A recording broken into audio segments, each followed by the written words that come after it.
হরে কৃষ্ণ। জয় নিতাই, জয় গৌর। সকলে ভালো আছেন? ঠান্ডায় কিন্তু সাবধানে থাকতে হবে। আমি আবারও বলছি, সাবধানে থাকতে হবে, বাচ্চাদেরকে সাবধানে রাখতে হবে। বাচ্চাদেরকে প্রতিদিন স্নান করানোর কোনো দরকার নেই। যেমন গোপাল সোনাকে বলেছি সপ্তাহে এখন একদিন দুদিন স্নান করাতে, তেমনি ঠিক আমাদের সন্তানদেরকেও ওইভাবে দুদিন একদিন সপ্তাহে স্নান করাতে হবে। স্নানটা ইম্পর্ট্যান্ট জিনিস নয়, জিনিস হচ্ছে মানে ঠিকভাবে সাবধানে চলাফেরা করা, এইটাই হচ্ছে মেন। আচ্ছা, আজকের কথা একাদশী। আমি তো একাদশীর ভিডিও ছেড়ে দিয়েছি, কিন্তু একটা ভিডিওতে এত কথা বলা হবে না বলে আমি আবারও আরেকটা ভিডিও করতে বসেছি। যেহেতু খুব সুন্দর একাদশী, এইটা সটতিলা একাদশী, এর মহিমা অনেক মহিমা, কিন্তু আমি অল্পর মধ্যে প্রথম ভিডিওটা করে দিয়েছি। এখন মেন হচ্ছে সেই দিন একাদশী যেদিন পড়েছে 14ই জানুয়ারি, সেই দিন মকর সংক্রান্তি। সেই দিন থেকে আমাদের মকর সংক্রান্তি, মাঘ মাসের প্রাতঃ স্নান আরম্ভ হচ্ছে। থাকবে কতদিন পর্যন্ত আমি দেখে নেব, আমি পরের ভিডিওতে আবার বলছি, চিন্তা নেই। একটা দিনে স্নান নয়, 14 তারিখ থেকে, ইংরেজি 14 তারিখ থেকে স্নানটা পড়বে। আমি বলেছি যে আমি অনেক কটা ভিডিও করে ছেড়ে দেব, অসুবিধা কিছু নেই। তবে বিশেষ দিন একাদশীর দিন থেকে শুরু হচ্ছে মকর সংক্রান্তি, এবং প্রাতঃ স্নান শুরু হচ্ছে 14 তারিখ থেকে, ইংরেজির জানুয়ারির 14 তারিখ থেকে। তো এই একাদশীর দিন মায়েরা তো একটাই কথা মায়েদের, যে স্নান না করলে তো একাদশী ব্রত হবে না। এটা ঠিক কথা, কিন্তু সম্পূর্ণ ঠিক নয়। যারা সুস্থ সবল, যাদের শরীর এখন ফিট ছেলে মানুষ, তাদের পক্ষে গাফিলতি না করাটাই ভালো। কারণ এখন আমার সন্তান যারা সুস্থ সবল তারা করো। যখন সেই দিন আসবে, যখন বয়স হয়ে যাবে, যখন শয্যাশায়ী হয়ে যাবে, যখন শরীর পড়ে যাবে, শরীরটা সাথ দেবে না, তখন ঠিক আছে। এখন তোমরা স্নান করো। একাদশীর দিন মোটামুটি এখন 5:30 পৌনে 6টায় উঠছো তোমরা। আমাকে বললে সবাই, চিন্তা নেই, 6টা 6:30তেও উঠতে পারো। তারপরে সূর্যদেব কিন্তু উদয় হয়। তো 6টার দিকে উঠবে, তার আগে ওঠার দরকার নেই, শরীর অসুস্থ হয়ে যাবে। এই যা ঠান্ডা পড়েছে, হাত পা পুরো ফুলে যাবে, শরীর অসুস্থ হয়ে যাবে। তো 6টার সময়, পৌনে 6টার সময় উঠলেই হবে। একাদশীর দিন কিভাবে স্নানটা করবে, বিশেষ করে পুরাণে কিন্তু বলছে যে ঠান্ডা জলে স্নান করতে, গরম জলে স্নান না করতে বলছে। তো সেক্ষেত্রে আমি বলবো, যাদের বাড়িতে চাপা কল আছে তারা এক কাজ করবে। একাদশী, এই একাদশীর দিন কিন্তু তিল তেল মাখার কথা বলা হয়েছে। তোমরা তিল তেলটা মেখে ওই চাপা কল পাম্প করে গরম জলটা বার করে কোনো রকমে অল্প জলে স্নানটা করে নিতে পারো। যারা কিন্তু পারবে তাদের জন্য আমি বলছি, আগে আমি এক এক করে আসছি। তারপরে যাদের পাম্প আছে বাড়িতে, যাদের ট্যাঙ্কির জল তো নাড়াই যাবে না, যাদের পাম্প আছে তারাও তিল তেল মেখে পাম্প চালিয়ে 2-4 মগ জল গায়ে মাথায় ঢেলে নিতে পারো। তখন কি করবে, সবাই তো আর ওই গঙ্গাসাগরে যেতে পারবে না, সম্ভব নয় সবার। তাহলে তারা কি বঞ্চিত থাকবে? না, শাস্ত্রতে কিন্তু তাদের বিধিবিধান ঋষিমণিরা দিয়ে দিয়েছেন, তারা বাড়ির থেকেই কিভাবে পালন করবে একাদশীর দিন। তাহলে মকর সংক্রান্তির স্নানটাও হয়ে যাবে। তোমরা কি করবে, তিল তেল মাখবে। যদি তিল তেল না পাওয়া যায়, চিন্তার কোনো কারণ নেই, জলটা গরম থাকে, অসুবিধা হবে না। তো বালতি করে 1 বালতি গরম জল ধরে নেবে।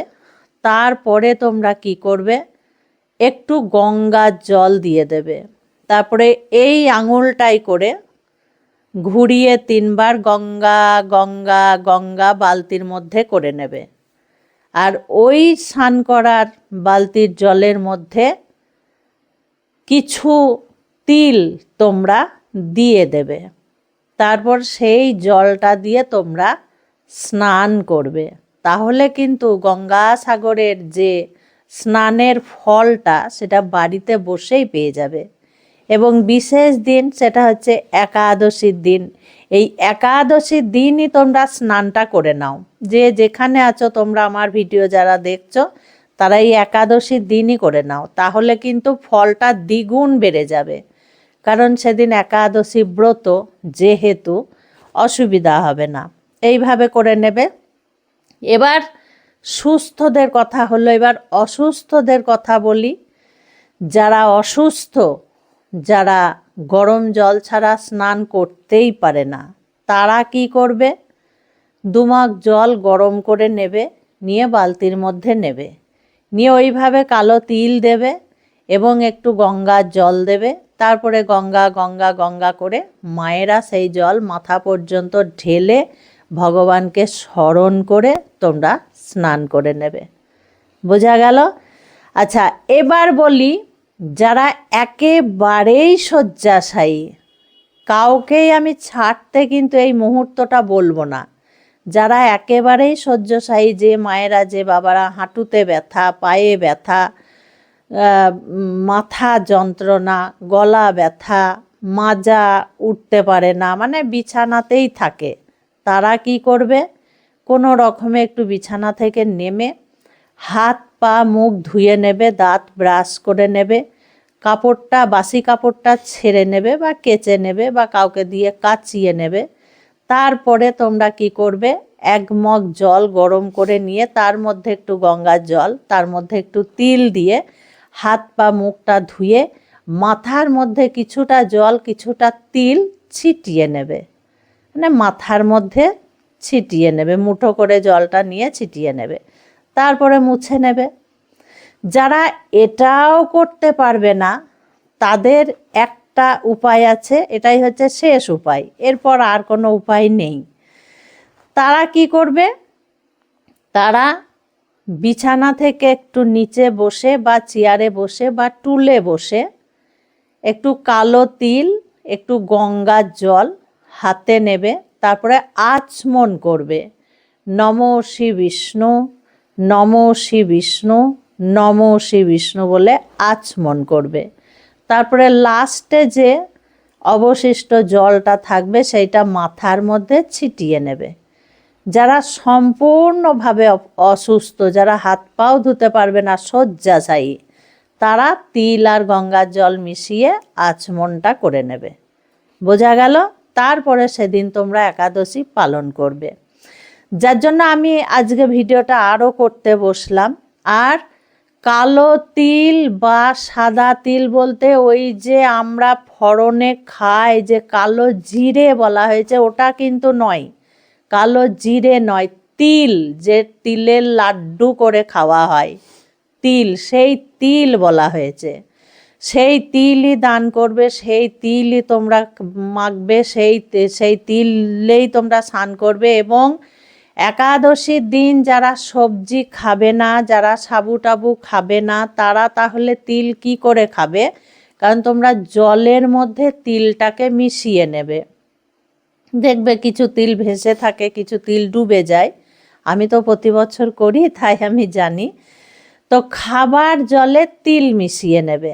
তিলটা তার আগে কি করবে, তিলটা তোমরা ভগবানকে ভোগ হিসেবেও লাগাতে পারো, ভগবানকে ভোগ হিসেবে তুলসী দিয়ে নিবেদন করে সেই তিলটা তোমরা প্রসাদ স্বরূপ নিয়ে জলের মধ্যে মিশিয়ে তোমরা একাদশীর দিন সেই জলটা, তিল দেওয়া জলটা, তিল সহ জলটা তোমরা পান করবে সারাদিনে। তাহলে তিল পান করা হয়ে গেল। যারা ভাবছো যে আমরা তিল দান করব, 100 গ্রাম 200 গ্রাম তিল তোমরা দান করতে পারো। সেই তিল জমিতে রোপণ করলে যত তিল উৎপন্ন হবে তত বছর পর্যন্ত তোমরা স্বর্গে বাস করবে। এটা কিন্তু আমাদের গ্রন্থে দেওয়া আছে এবং প্রত্যেকটা সাধু সন্ন্যাসী একই কথা বলছে। এইভাবে তাহলে একাদশীর দিন মাঘ মাসের প্রাতঃস্নান এবং মকর সংক্রান্তির যে উৎসব সেটাও তোমরা পালন করে নেবে। এক কাজে দুই কাজ হয়ে যাবে। বিধিবিধানে বলছে 3 দিন স্নানের কথা। যদি আমার সন্তানেরা সুস্থ সবল, যদি তোমরা পারো 3 দিন করতে পারো, আর যারা পারবে না একদিনেই করবে, একদিন করলেই হবে, কোনো অসুবিধা নেই। এবার বলবে হয়তো মায়েরা যে মা আমাদের বাড়ির কাছেই কিন্তু নদী আছে, গঙ্গা আছে, পবিত্র নদী গঙ্গা আছে, তাহলে সেখানে যদি আমরা ডুবকি লাগাই গিয়ে, তাহলে সেক্ষেত্রে আমরা তিল দিয়ে কি করে স্নান করব? এটা একটা বড় বিষয়। তোমরা একটা পাত্র নিয়ে যাবে, একটা ঘটি বা একটা মগ, যাই হোক একটা ছোট জিনিস নিয়ে যাবে, দিয়ে তোমরা যেমন ডুবকি দিয়ে স্নান করবে, ডুব দেওয়ার পরে তোমরা ওই তিল আর গঙ্গার জলটা নিয়ে মাথার মধ্যে লাস্টে ঢেলে দেবে। ব্যাস হয়ে গেল তিল দিয়ে স্নান করা। কারণ গঙ্গার জলে তো আর তিল দেওয়া যাবে না, তাহলে আর স্নান করা হবে না। এইভাবে করে নেবে। যে সন্তানেরা তোমরা ভাবছো আমরা গঙ্গাসাগর যাব, সেখানে গেলে কিছুই লাগে না। গঙ্গাসাগর মানে সেটা বিরাট বড় ধাম, কপিল মুনির জায়গা, সেখানে তিল লাগবে না, সেখানে এমনি ডুব দিলেই হয়ে যাবে।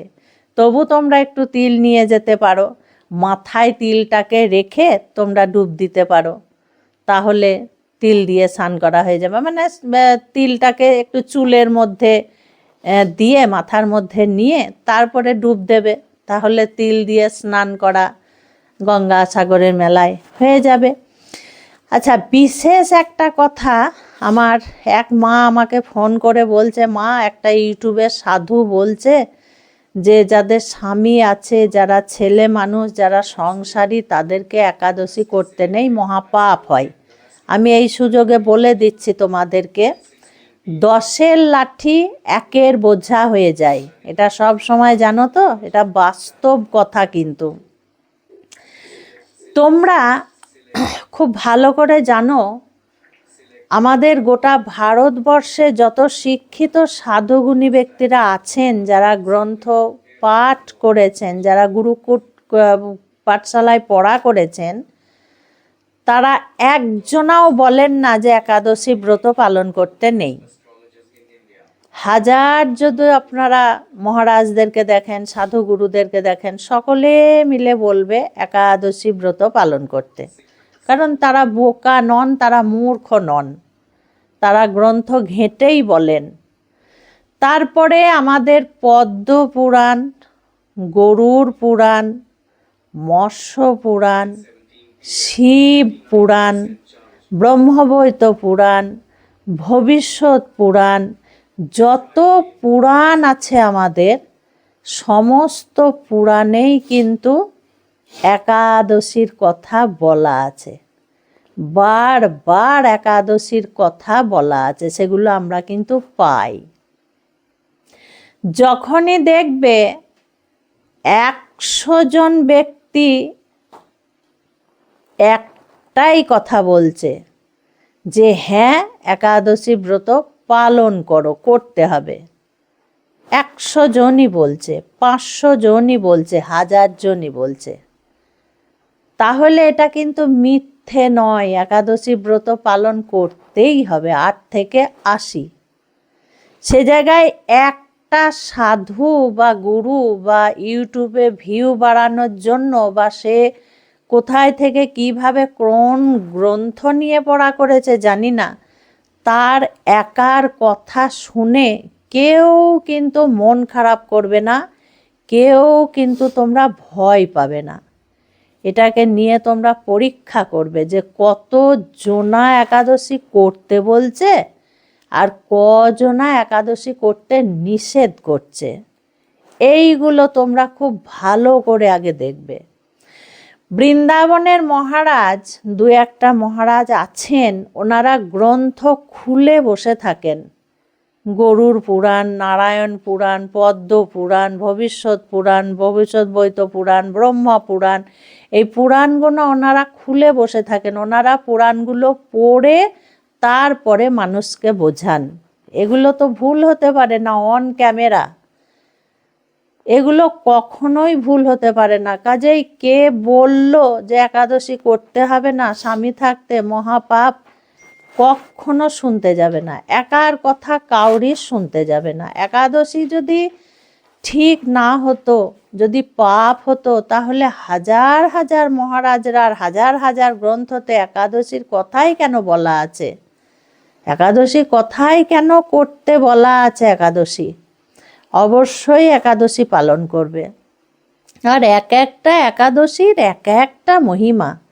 যে মায়েরা বলো যে বছরে বড় বড় 4টে একাদশী করব, বড় বলে কোনো একাদশী হয় না। প্রত্যেকটা একাদশীর প্রত্যেকটা মহিমা, আর সুন্দর সুন্দর মহিমা। যেমন বলে না যে এই রেকর্ডটা ও নিজেই ভাঙলো, এবার বিশ্ব রেকর্ডটা নিজেই করলো, ঠিক এইরকম আমাদের একাদশী। এর আগে পুত্রদা একাদশী এত ভালো একাদশী ছিল, আবার তার থেকে সাংঘাতিক একাদশী এইটা শর্তিলা একাদশী। এগুলো বছরে একবার ছাড়া পাওয়া যাবে না। জানি না জীবনে সুযোগ হবে কি না, কারণ নিঃশ্বাসকে তো বিশ্বাস নেই। আজ আছি কাল নেই, এক্ষুনি আছে পরে নেই।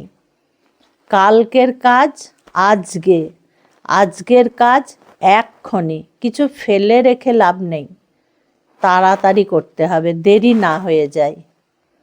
মৃত্যুর পরে যেন পস্তানি না হয় যে আমরা কেন এটা করে এলাম না, আমি কেন এটা পালন করলাম না। আজকে আর নয়, একাদশী ব্রত পালন করো। তিল দিয়ে ভগবানকে লাড্ডু তৈরি করে দিতে পারো এই দিন। তিল দিয়ে মোয়ার মতো করে গোল গোল করে যে লাড্ডুগুলো হয় সেইগুলো করে দিতে পারো গোবিন্দকে, তোমরাও প্রসাদ পেতে পারো। আর তিলের তেল যদি না থাকে, আর একটা জিনিস করা যায়, তিলটাকে না একটু বেছে টেছে নিয়ে, যদি তোমাদের মিক্সচার থাকে বাড়িতে, মিক্সচারে গুঁড়ো করে নিতে পারো বা শিলে গুঁড়ো করে নিতে পারো। নিয়ে তোমরা কি করবে, স্নান করার আগে সারা গায়ে মেখে নেবে। হ্যাঁ, ওই তিল গুঁড়োটা সুন্দর করে গায়ের মধ্যে মেখে নিয়েও তোমরা স্নান করতে পারো।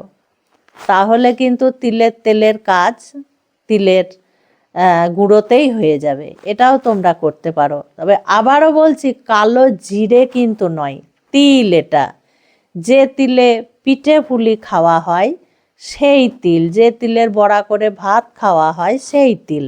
বোঝা গেল? খুব ভালো থাকবে, সুস্থ থাকবে। এইভাবে প্রত্যেকটা ভিডিও দেখতে থাকো, অনেক কিছু তোমরা জানতে পারবে, তোমরা অনেক বিষয়ে জ্ঞান লাভ করতে পারবে। আজকে আসছি।